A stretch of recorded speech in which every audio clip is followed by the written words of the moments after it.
Olá, nesse vídeo eu vou falar sobre os 5 principais erros cometidos no atendimento clínico a um neonato em pequenos animais.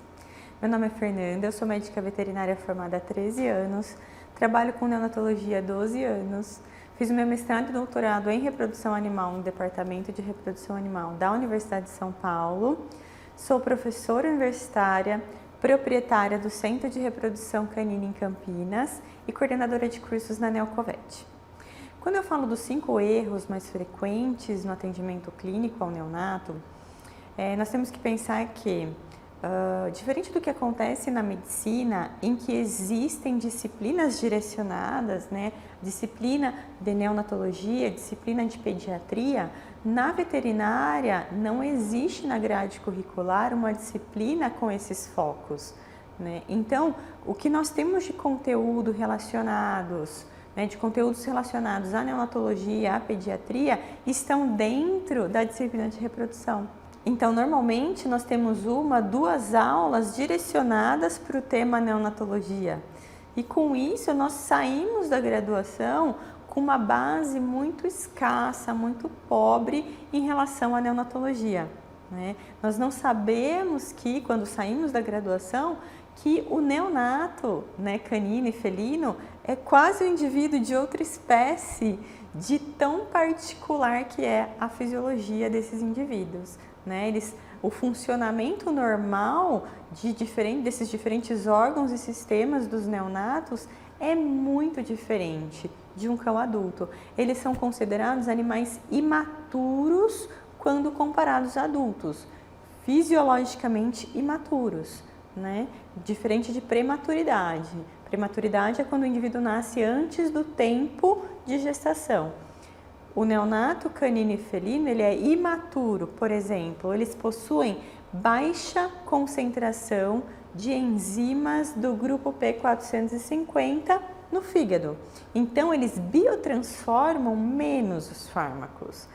Eles possuem uma imaturidade do sistema gastrointestinal, então a absorção é diferente, alguns fármacos são inativados no estômago por conta da diferença de pH estomacal dos neonatos, então alguns não podem ser administrados via oral, dentre outras particularidades. Então é quase como se fosse uma outra espécie de tão diferente que é essa fisiologia, o que leva a intervenções diferenciadas também.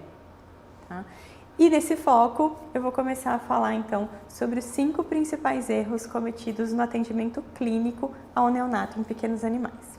O primeiro erro eu chamo de pensamento-posicionamento. Então, quando o tutor chega com um neonato para o atendimento, realmente esse neonato normalmente chega em uma condição clínica ruim. Porque o tutor ele não foi orientado a como identificar que esse neonato está deprimindo. No período pós-parto, nos dias após o parto, ele não sabe identificar por manifestações muito sutis que ele está deprimindo.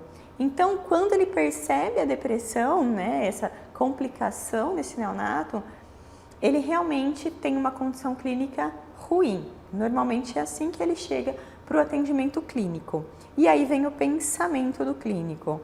Ele está muito deprimido, ele está com uma condição clínica muito ruim. E vem o posicionamento. Não há muito o que fazer. Na verdade, isso vem por conta de tudo isso que eu comentei no começo, Nossa base, o quanto nós temos isso na nossa grade curricular de informações quanto à neonatologia, mas o clínico ao ver esse indivíduo de 120 gramas, com 120 gramas, 220, 300, alguns com 500, 600, um pouco maiores, mas normalmente eles são muito pequenos, algumas dúvidas aparecem, Será que eu consigo deixar um acesso venoso, fazer um acesso venoso, manter um acesso venoso? Será que eu consigo identificar uma desidratação? Como eu faço essa identificação? Como eu colho sangue para fazer um hemograma, um leucograma, uma função renal, função hepática? Eu consigo fazer isso? E como que eu vou depois interpretar para tentar chegar à alteração que está levando aquele quadro?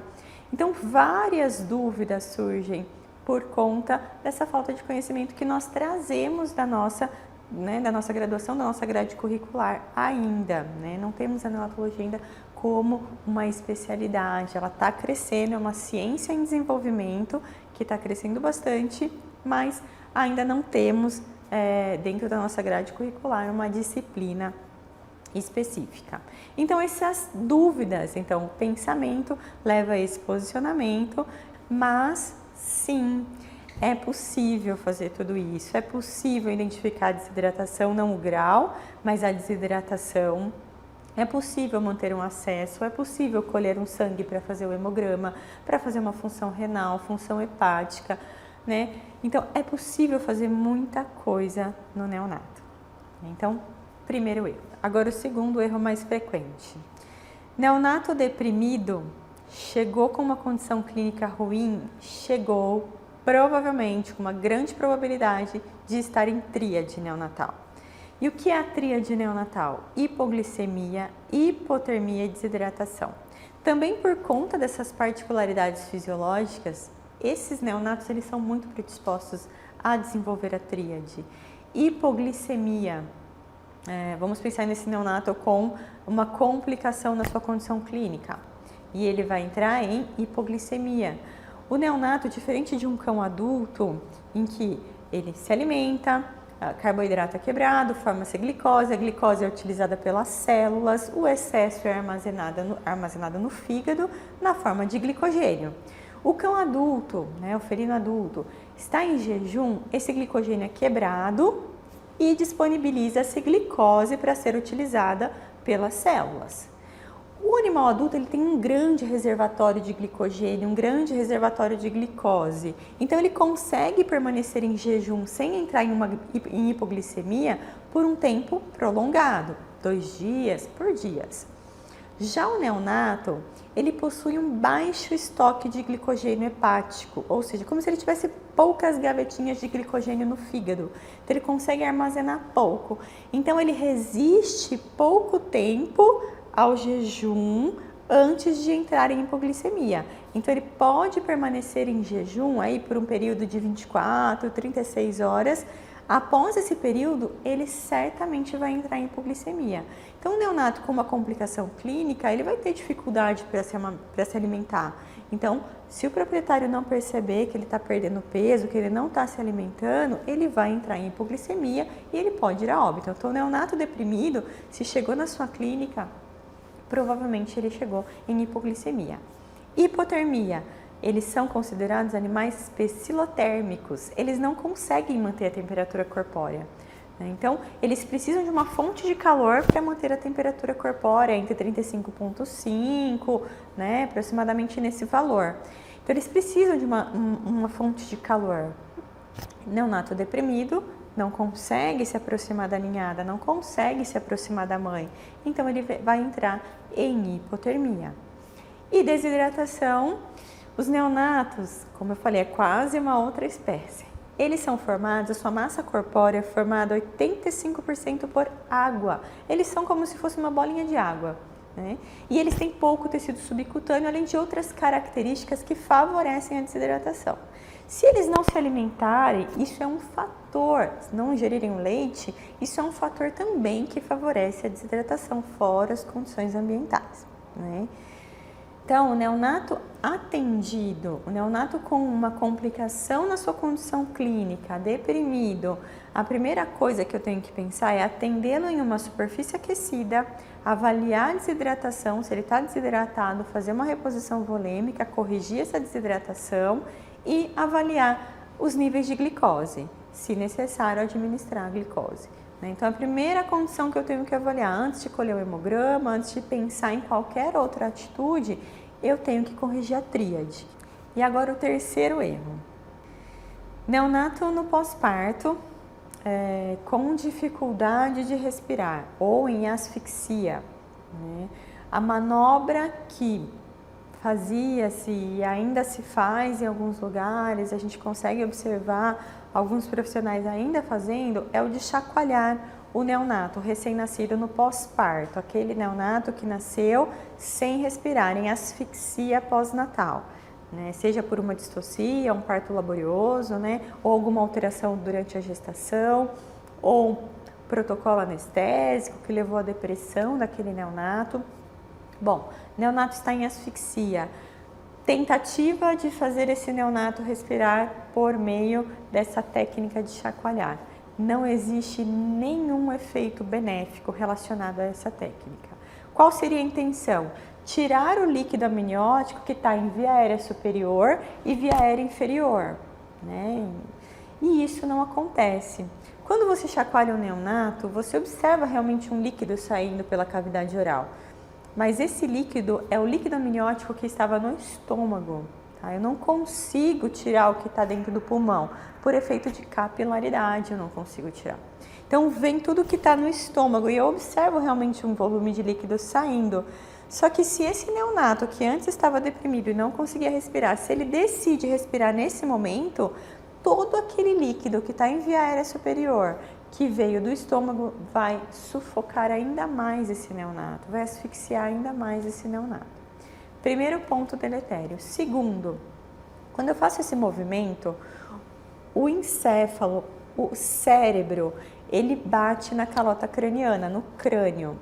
E esse movimento, esse impacto pode levar a microhemorragias no sistema nervoso central, no cérebro, né? E essas microhemorragias são chamadas de concussão cerebral e pode levar a alguns efeitos deletérios futuros, como por exemplo, ele pode desenvolver uma epilepsia, ele pode ter algum déficit cognitivo, dentre outros.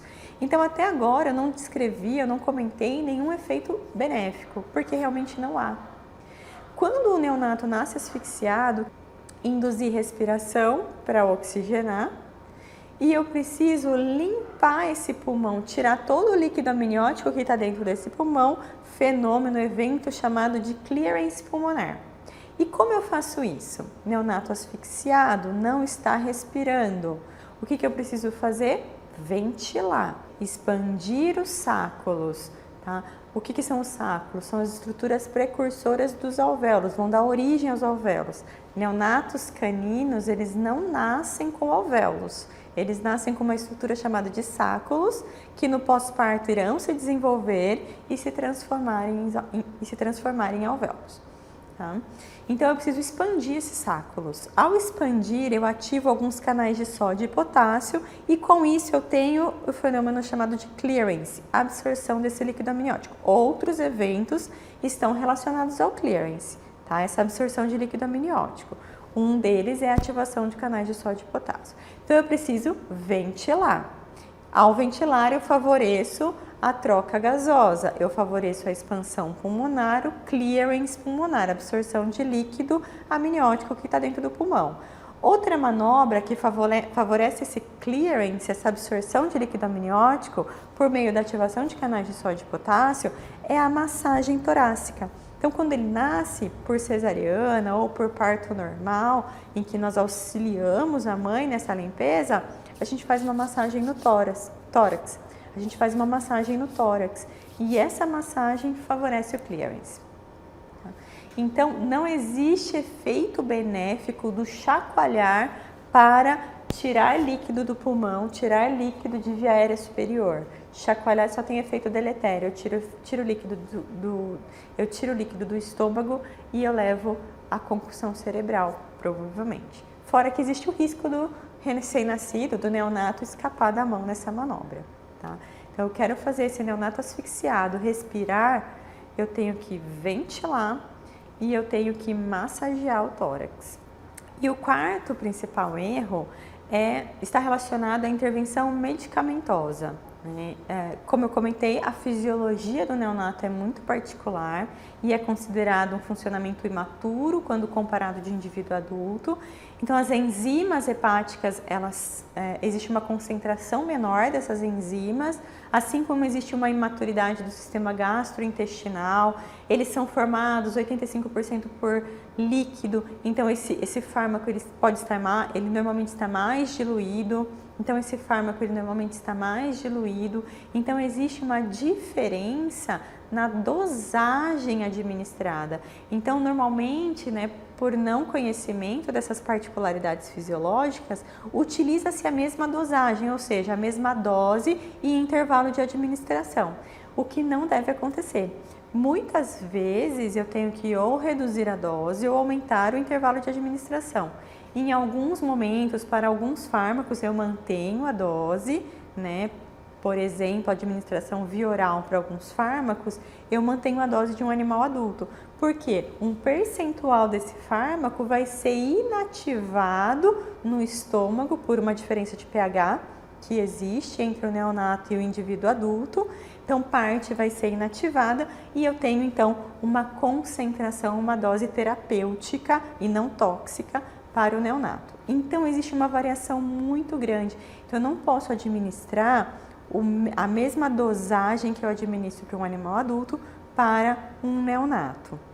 Fora que existem algumas limitações quanto ao uso de antibióticos, então alguns antibióticos não são considerados seguros, mesmo alterando a dose, tá? Então existe uma restrição quanto ao uso de antibióticos, anti-inflamatórios, dentre outros.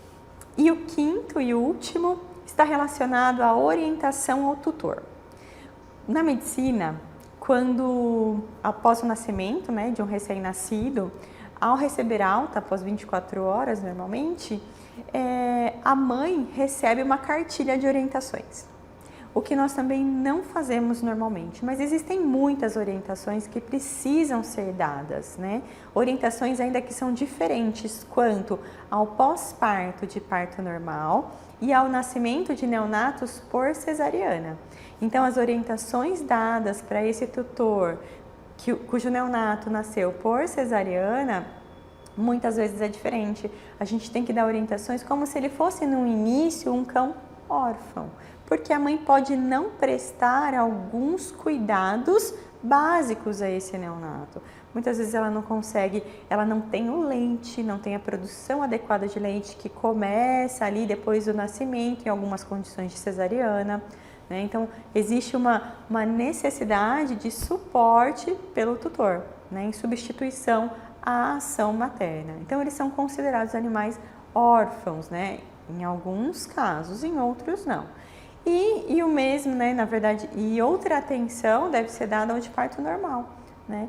Também lembrar da orientação quanto à alimentação, a orientação quanto à temperatura ambiente, que é muito importante, umidade do ar, a cama, né, que esses animais vão ficar junto com a mãe, intervalo de amamentação, ganho de peso, dentre muitas outras orientações, até, né, que o tutor deve seguir até a primeira consulta com 15 dias. Né? Então, são muitas orientações que precisam ser dadas. É necessário fazer uma cartilha para esse recém-nascido dos cuidados importantes nesse período neonatal.